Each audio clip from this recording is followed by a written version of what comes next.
Hello dear student. स्वागत है आपका हमारे यूट्यूब चैनल पर।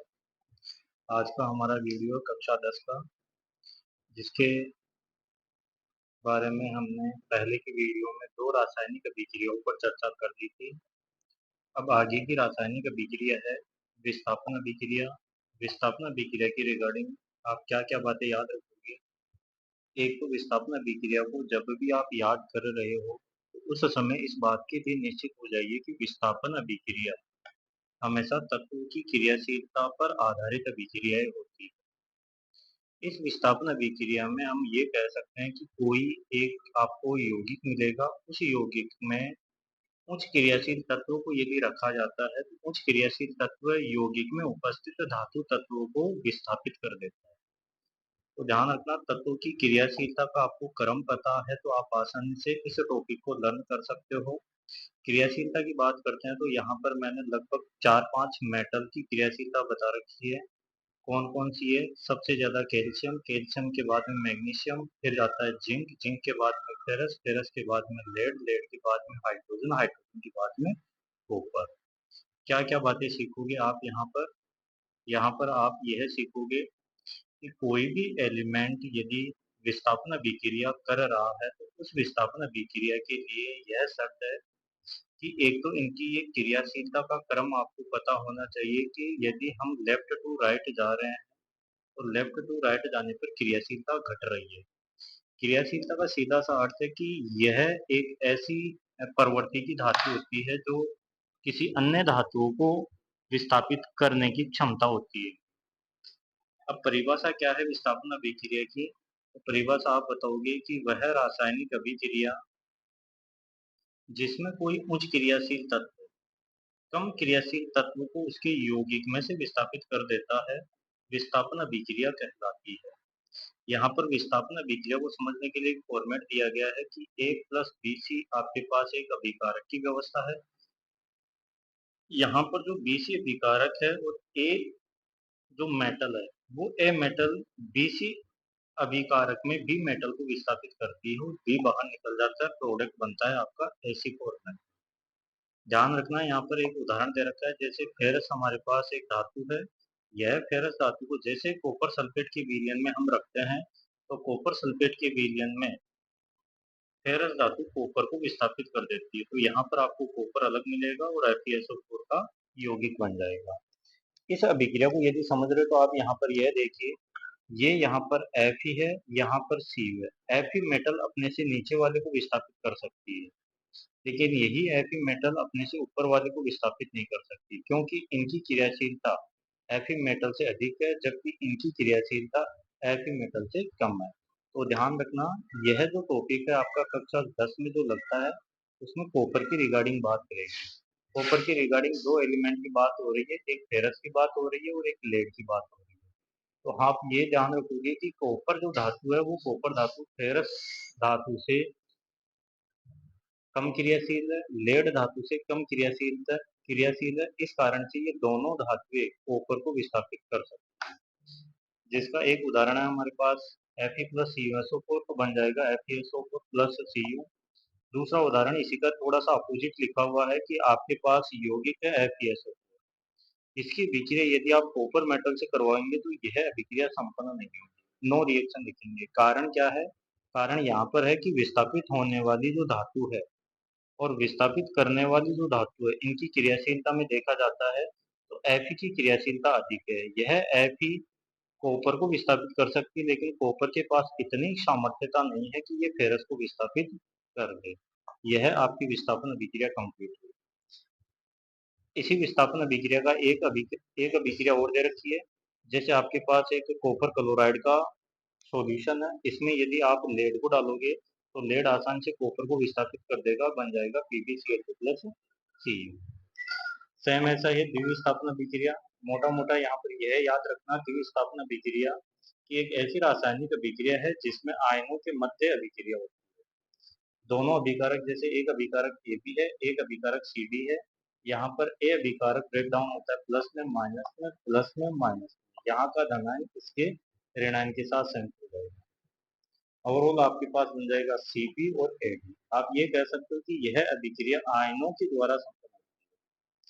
और आयनों के द्वारा जो संपन्न अभिक्रिया होती है उसी को हम द्विविस्थापन अभिक्रिया कहते हैं। जिसका एक उदाहरण दे रखा है कि आपके पास सोडियम सल्फेट है, बेरियम क्लोराइड है, बेरियम सल्फेट प्राप्त हो रहा है और NaCl प्राप्त हो रहा है। ध्यान रखना, इस अभिक्रिया को जैसे हम संपन्न करते हैं तो हमारे पास एक अविलेय घटक प्राप्त होता है।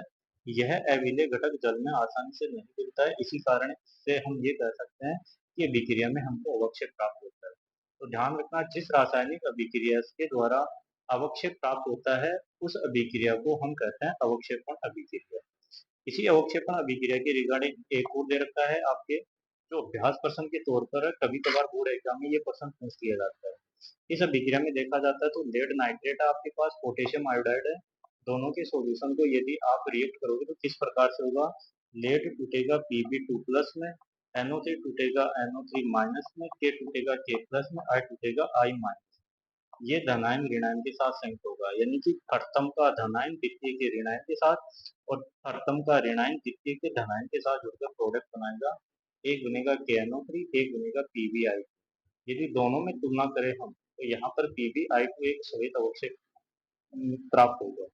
यहाँ पर ध्यान रखना, KNO3 श्वेत अवक्षेप नहीं है, यह पानी में आसानी से घुल जाता है। जितने भी नाइट्रेट के कंपाउंड है वो नाइट्रेट के कंपाउंड जल में आसानी से घुल जाते हैं, इसलिए KNO3 तो घुलनशील है जल में, लेकिन PbI तो घुलनशील नहीं है, इसका आपको अवक्षेप प्राप्त होता है, इसीलिए इसको हम अवक्षेपण अभिक्रिया में उदाहरण डाल सकते हैं। अब आगे पॉइंट है आपका रेडॉक्स अभिक्रिया। रेडॉक्स अभिक्रिया में सीधा सा आप ये ध्यान रखना कि ऐसी रासायनिक अभिक्रिया जिसमें एक तरफ ऑक्सीकरण चलता है एक तरफ अपचयन चलता है। ऐसी रासायनिक अभिक्रिया जिसमें एक अभिकारक का ऑक्सीकरण और दूसरे अभिकारक का यदि अपचयन हो रहा है, उसी अभिक्रिया को हम रेडॉक्स अभिक्रिया कहते हैं। अब आपको अपचयन अभिक्रिया में आपको उपचयन अभिक्रिया और अपचयन अभिक्रिया के बारे में पता होना चाहिए। सीधी सी परिभाषा है, अपचयन अभिक्रिया को हम ऑक्सीकरण अभिक्रिया भी कहते हैं और ऑक्सीकरण अभिक्रिया का सीधा सा अर्थ है कि ऐसा प्रोसेस जिसमें ऑक्सीजन में वृद्धि हो। ऑक्सीजन में जहाँ वृद्धि होती है वही हमारा ऑक्सीकरण का पद या उपचयन का पद कहलाता है। और इसका बेस्ट समीकरण है हमारे पास कि हमारे पास कॉपर मेटल है, कॉपर मेटल का जैसे हम दहन करते हैं तो हमारे को कॉपर ऑक्साइड प्राप्त होता है। यहाँ पर हमने देखा तो ऑक्सीजन जुड़ गई है, ऑक्सीजन जुड़ गई तो हम कहेंगे कि ये ऑक्सीकरण हो रहा है। दूसरा है अपचयन अभिक्रिया। अपचयन अभिक्रिया में इसका विपरीत पढ़ना है, कक्षा 10 में यही तक का लेवल बता रखा है, अन्यथा इसका विस्तृत केस और बनता है जो आप साइंस स्ट्रीम के बालक बनेंगे तब ये बातें सीखोगे। अपचयन अभिक्रिया की रिगार्डिंग यदि बात करें तो अपचयन अभिक्रिया हम उन अभिक्रिया को कहेंगे जिनमें ऑक्सीजन का ह्रास होता है। जैसे यहाँ पर आपके पास CuO है, इसका जैसे H2 के साथ रिएक्ट करेंगे तो CuO से ऑक्सीजन हट जाएगी और कॉपर प्राप्त होगा। अर्थात हम ये कह सकते हैं कि यहाँ पर CO से ऑक्सीजन की हानि हुई है। ऑक्सीजन की हानि होने वाली अभिक्रिया हमारी अपचयन अभिक्रिया कहलाती है। इसी का एक उदाहरण हमारी बुक में दे रखा है कि यह एक रेडॉक्स अभिक्रिया है। कैसे रेडॉक्स अभिक्रिया है तो देखना, CuO है ये Cu में जा रहा है और H2 है वो H2O में जा रहा है। ओवरऑल आप यहाँ पर यह कह सकते हो कि CuO से ऑक्सीजन की हानि हो रही है तो अपचयन अभिक्रिया हो गई, H2 में ऑक्सीजन जुड़ रहा है तो अपचयन अभिक्रिया होगी। ऑलमोस्ट ये अभिक्रिया आपकी रेडॉक्स अभिक्रिया का समीकरण हो गया। बोर्ड एग्जाम में कभी कभार पूछ लिया जाता है कि रेडॉक्स अभिक्रिया का एक व्यंजक दीजिए या रेडॉक्स अभिक्रिया का एक समीकरण दीजिए, तो आपको समीकरण यह देकर आना है। इसी प्रकार से रेडॉक्स अभिक्रिया का समीकरण ये भी बनता है कि ZnO प्लस C, तो ZnO CO, ध्यान रखना ये CO है, आप इसको बोलोगे कार्बन मोनोऑक्साइड, कार्बन मोनोऑक्साइड के रूप में आप इसको देखोगे। इसी प्रकार से एक अभिक्रिया और दे रखी है MnO2 प्लस 4HCl। आप इस अभिक्रिया का अध्ययन करना। MnO2 है ये जा रहा है MnCl2 में, HCl है इसमें H2 और Cl2 प्राप्त हो रहा है। ओवरऑल आप ये कहेंगे कि MnO2 जब MnCl2 में जा रहा है तो ये अपचयन हो रहा है और HCl यदि Cl2 में जा रहा है तो इसका ऑक्सीकरण हो रहा है। ये अभिक्रिया भी आपकी एक प्रकार से रेडॉक्स अभिक्रिया का ही उदाहरण हो गई है। इसी प्रकार से एक और पॉइंट आपके लगता है जिसमें विकृत गंधीयता के बारे में बता रखा है, संक्षारण क्या है, इनके बारे में आप यदि पढ़ोगे तो सीधा सा है। संक्षारण का मतलब है कि कोई भी मेटल ऑक्सीकृत किस प्रकार से हो रही है। तो मेटल जनरली ऑक्सीकृत होती है या तो किसी अम्ल की उपस्थिति में या फिर सांद्रता की उपस्थिति में। जैसे ही हमारे पास कोई मेटल है उस मेटल को हम अम्ल के या नमी के संपर्क में लाते हैं तो वह संक्षारित होती है। इसी प्रक्रिया को हम संक्षारण कहते हैं। और संक्षारण की घटना में देखा जाता है तो चांदी के संक्षारण का रूप है कि चांदी के ऊपर काली परत बन जाती है, तांबे के ऊपर देखी जाती है तो हरी परत बन जाती है, ऐसे लोहे के ऊपर देखा जाता है तो लोहे के ऊपर जंग लगती है। तो लोहे के जंग लगना संक्षारण है, चांदी के ऊपर काली परत छटना संक्षारण है, तांबे के ऊपर हरी परत छटना ये संक्षारण है। संक्षारण का शाब्दिक अर्थ बताओगे कि जब कोई धातु अम्ल या आर्द्रता के संपर्क में आकर ऑक्सीकृत हो जाती है तो उसी घटना को हम संक्षारण कहते हैं। यहाँ पर संक्षारण से बचाव करने के उपाय दे रखे हैं और यह उपाय आप आसानी से देख सकते हो। विकृत गंधि का मतलब है दूषित होना, कि किस प्रकार से खाद्य पदार्थ दूषित हो जाते हैं।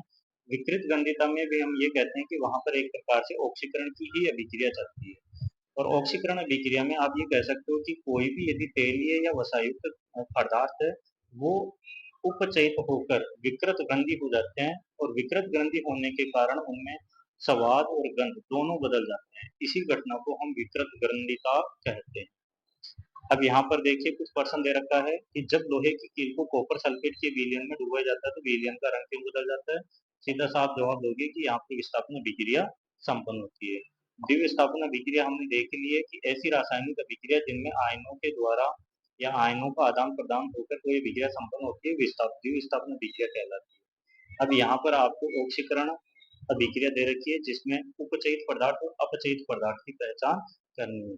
ध्यान रखना ऑक्सीकरण यदि मान लीजिए कोई ए है, ये ए ब्रेक डाउन हो रहा है ए प्लस में और ऑक्सीजन बाहर निकाल रहा है तो जो घटक ऑक्सीकृत हो रहा है उसी को कहा जाता है, आप यहाँ पर अपचायक पदार्थ बोलोगे। ध्यान रखना जिस घटक में ऑक्सीकरण की अभिक्रिया होती है उसको बोला जाता है अपचायक पदार्थ और जिसमें अपचयन की घटना होती है उस पदार्थ को हम बोलते हैं ऑक्सीकारक पदार्थ। थोड़ा सा विपरीत चलता है। आप यहाँ पर आसानी से ऑक्सीकारक पदार्थ और अपचायक पदार्थ की पहचान कर सकते हो। जनरली आपके पास यहाँ पर यही दे रखा है कि अपचयित और उपचयित पदार्थ की पहचान कीजिए। आप यह पहचान कीजिए कि इस अभिक्रिया में किसका ऑक्सीकरण हो रहा है और किसका